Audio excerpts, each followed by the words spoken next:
Good morning. फिर से हम आप लोगों को यूपी बोर्ड का फिजिक्स लेकर के आए हैं। कॉम्बिनेशन ऑफ रेजिस्टेंस में हमने पढ़ा था, श्रेणी क्रम में पढ़े थे कि श्रेणी क्रम में प्रतिरोधों को कैसे जोड़ा जाता है। लेकिन आप व्हाइट बोर्ड पर देख रहे हैं कि हम यहाँ बनाए हैं समांतर क्रम। समांतर का मतलब होता है सम प्लस में अंतर। सम प्लस अंतर इक्वल टू होता है समांतर, अर्थात जब दो प्रतिरोधों के बीच की दूरी हमेशा सम हो, बराबर हो, तो उसे कहते हैं समांतर। चूंकि हम प्रतिरोधों को ही जुड़े हैं यहाँ पर R1, R2, R3, तो इसको बोलेंगे समांतर क्रम में प्रतिरोधों का संयोजन।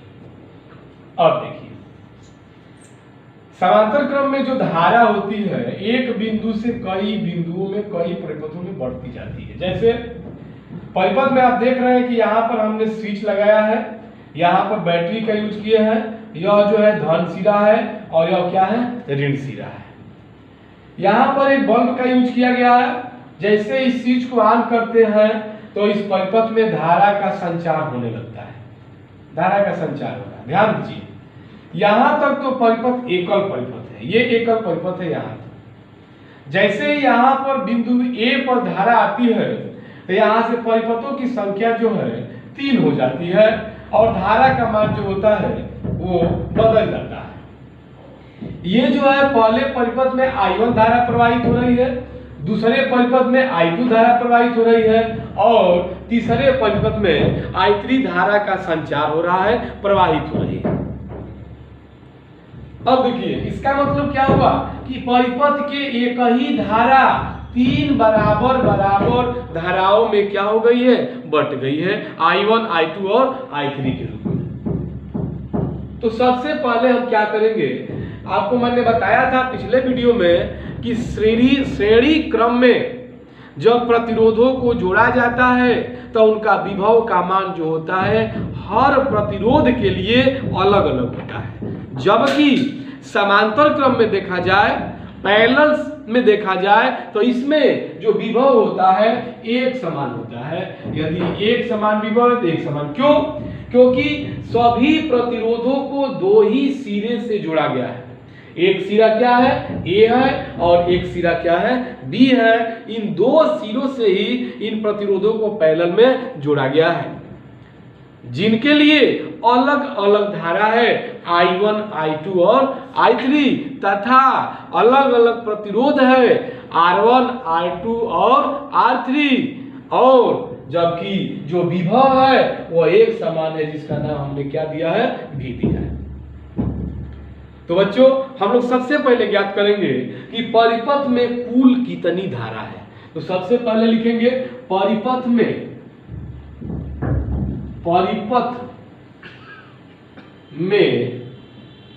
कुल धारा I बराबर I1 plus I2 plus I3, I बराबर I1 plus I2 plus I3। We know that हम जानते हैं कि V इक्वल टू होता है I इंटू में R।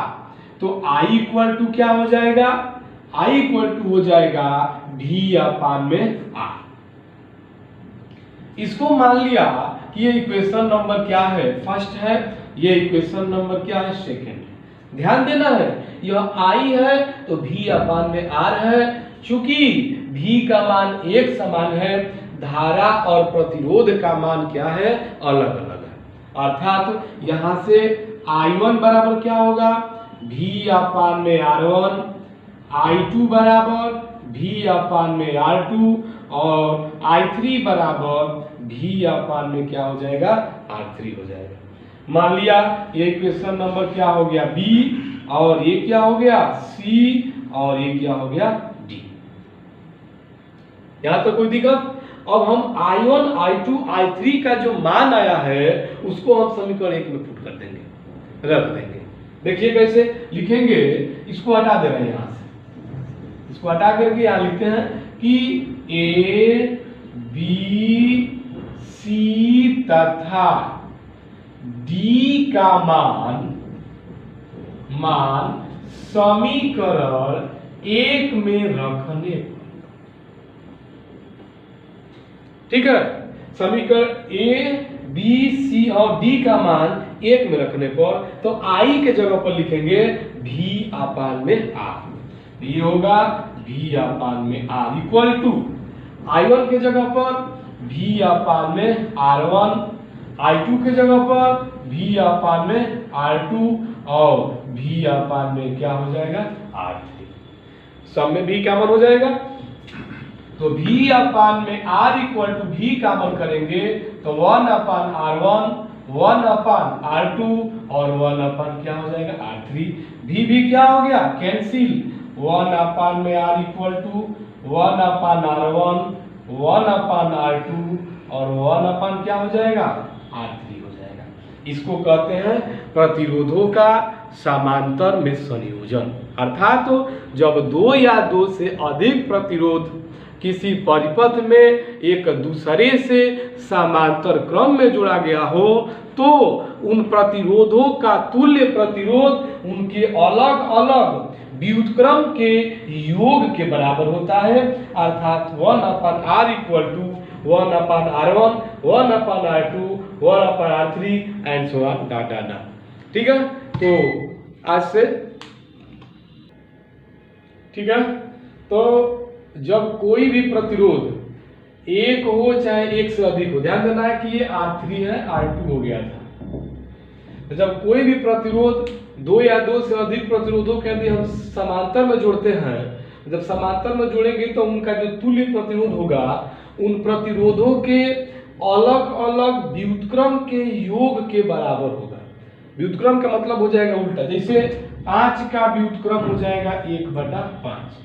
तो उसी तरह जितना भी प्रतिरोध, हम कोई जरूरी नहीं है कि 3 ही लेंगे, 3 से अधिक 4, 5 डॉट डॉट n तक ले सकते हैं। तो सबका समांतर में तुल्य प्रतिरोध उनके अलग अलग व्युत्क्रम के योग के बराबर होता है। ठीक है, आज के लिए इतना ही, धन्यवाद।